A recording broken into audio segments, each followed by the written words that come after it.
So the most memorable thing when I was a courier was probably my first night here. I had been planning to come for several months, and I called the day before and said, you know, is somebody going to meet me at the airport, or what do I do here? And the person who was the courier coordinator at the time said, who are you? Are you coming tomorrow? I thought, oh no, what am I getting myself into? So there was a courier to meet me at the airport, and she warned me when we got into the car that there was a board meeting going on. Well, I didn't know anything about what that meant, or where we were going, or what anything looked like. So then we got here, and she said, you better change and come up to the big house right away. So I did, and there were 40 people in the big house, and we were serving at dinner, and I spent the whole night doing dishes for several hours.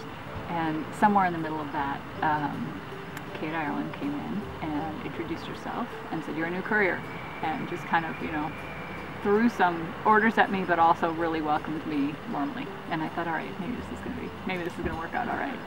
Probably the hardest thing I did as a courier was something I didn't want to do initially. There were nurses' aides that went out to people's homes to care for them in their homes, and couriers assisted them, so they went on home health runs. And they were very long days. We went really early in the morning and we stayed until 6 or so in the evening. And we would spend that time driving from home to home and caring for people. And so I finally decided, yes, I'm going to try this. It was easily the hardest thing I did here, and the most rewarding thing that I did here. But we would visit home after home and do whatever was needed for people, usually assistance with bathing and shaving and personal grooming stuff. And we were fed at every house, so we ate a lot, and usually people expected us to eat with them, so we would eat all throughout the day. But it was really something that when I came back to be the courier coordinator, again, couriers were like me and didn't want to do this really hard job, or were concerned about what it was going to be like, and I encouraged them to try it, and then they all ended up, also many of them, feeling like it was the most rewarding thing that they did. So it was really a way for us to learn a lot from the nurses' aide that we traveled with, to be welcomed into people's homes, and to provide assistance that was really needed.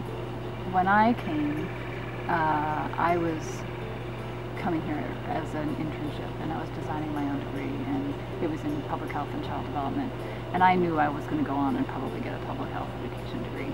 So I really wanted to work in a rural place, work in any organization that supported children and families, and try something new. And so this was really, I lived at home throughout college, so this was my first time away, and so it was a pretty significant formative time in my life.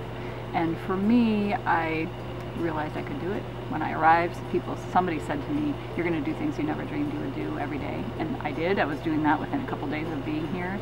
So I really think I tested myself and learned that I could accompany doctors and midwives and assist with deliveries and comfort women when they were in labor, and help people in their homes, and we tutored people who had not learned to read and write, and I could do all those things, and I actually loved doing all those things, and I really met a lot of people who live here and developed relationships with them, and so when I came back later, was able to place couriers with them so that we could maintain those relationships. So for me, it was really probably the most significant thing was learning how to be in community